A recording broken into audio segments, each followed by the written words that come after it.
I want to discuss the concept of Pareto efficiency as it applies to negotiation. Imagine these two business people. They are the only restaurant owners in a small English village. They can charge a high or a low price for their meals.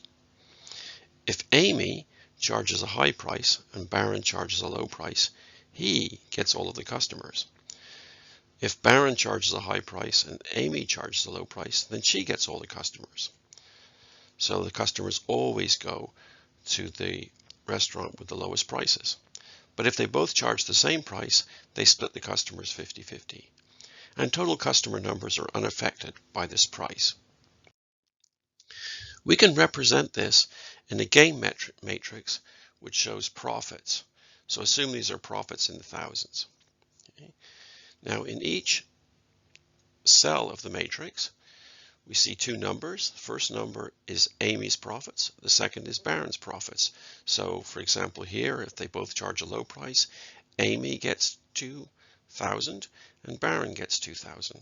If Amy charges a high price and Baron charges a low price, Amy gets 0 and Baron gets 4. Now this is a prisoner's dilemma. It'll become familiar to some of you, but what's going to happen is that both are going to charge a low price and they're going to earn £2,000. And the reason for this is that the low price dominates the high price. It means that whatever Baron does, Amy is better off charging a low price. Right? So we can see Amy earns more charging a low price if Baron charges a high price, and she earns more charging a low price if Baron charges a low price, and that reasoning is true for Baron as well. But both would be better off if they charge a high price. They could earn 3,000 each. So if they both charge a high price, this would be better. What can they do? Well, one day they meet in a pub and end up discussing business. Now Adam Smith in The Wealth of Nations has this very interesting passage. He said, people of the same trade seldom meet together, even for merriment and diversion, but the conversation ends in a conspiracy against the public or in some contrivance to raise prices. Another way of saying this is they negotiate for a better deal. So they start to negotiate, and as Adam Smith predicts, they agree to jointly raise prices and increasing both their profits by 50%. So they end up getting 3,000 each rather than 2,000. They form a binding commitment. So we can plot these payoffs on a graph. All four payoffs are here. Baron's payoffs are on the vertical axis, and Amy's payoffs are on the horizontal axis.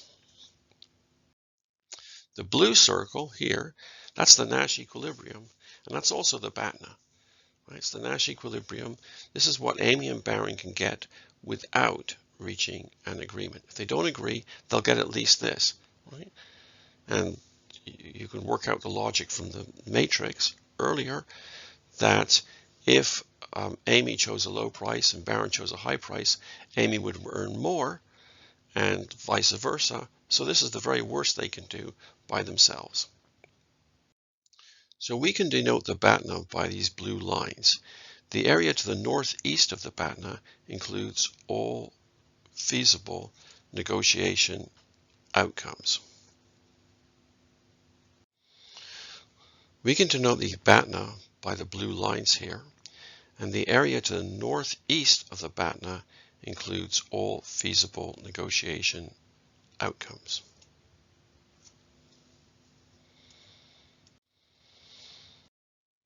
The three red circles are Pareto efficient. If you are at one of these outcomes, you can't switch to another without making somebody worse off. But only one of these are in the ZOPA. And that means that they are above or on the two BATNAs. So only one of these Pareto efficient outcomes are actually in the bargaining range.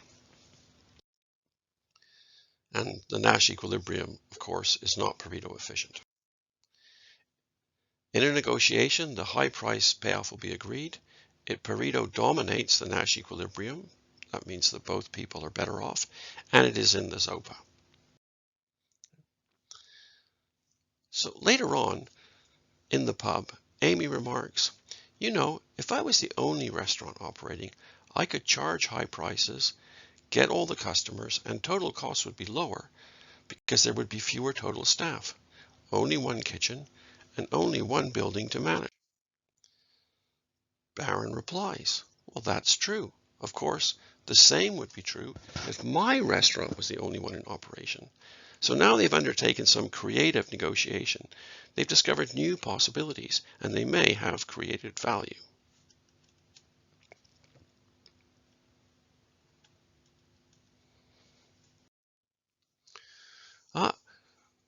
But neither new option exceeds the BATNA of both parties. This is Baron's new option. This is if Baron gets it all. And this is what happens if Amy gets it all. But since their BATNAs are here, neither option exceeds their BATNAs, so it seems like maybe they're non-starters. But suppose the payoffs can be traded. If Amy can compensate Baron for his losses and still be better off, then we have new opportunities. And actually, with trading and with compensation, all of these outcomes are possible. So it's possible for Amy to get it all, for Baron to get it all, or for any point in between. And maybe there are some points in between that we can agree on. The compensation line for the winner-take-all option, that's this one here, is greater than that for the both high price option. Right? So now we can see that this line here dominates this one. And any point you achieve on this line can be exceeded by a point on this line. So the best outcome is going to be for Baron or Amy to get it all and for them to agree on some compensation. So now negotiation starts with the high price agreement as a new backstop. That's going to be the minimum. This is the high price agreement. That's the new backstop. That's the BATNA. And this area in here is the new range of possible agreements that can be reached. And the purple line is the new ZOPA. Okay, so on the purple line, what we expect is for Amy and Baron to negotiate over a point on this purple line. It's Pareto efficient and it dominates. So what's going to happen is that either Amy or Baron will charge a high price. Their counterpart will quit the business, but the two of them will share the profits. The final agreement will be on the purple segment, but where? Well, that depends on the negotiating power and finesse of the two parties. They might simply agree to split the difference. And if they did, that would be pretty good. Splitting the difference would be right here. The Nash equilibrium is here. And look at how far they've gone through this negotiation process. Amy and Baron will also, as Adam Smith predicted, through their collusion, have extracted the maximum benefit they could from the public.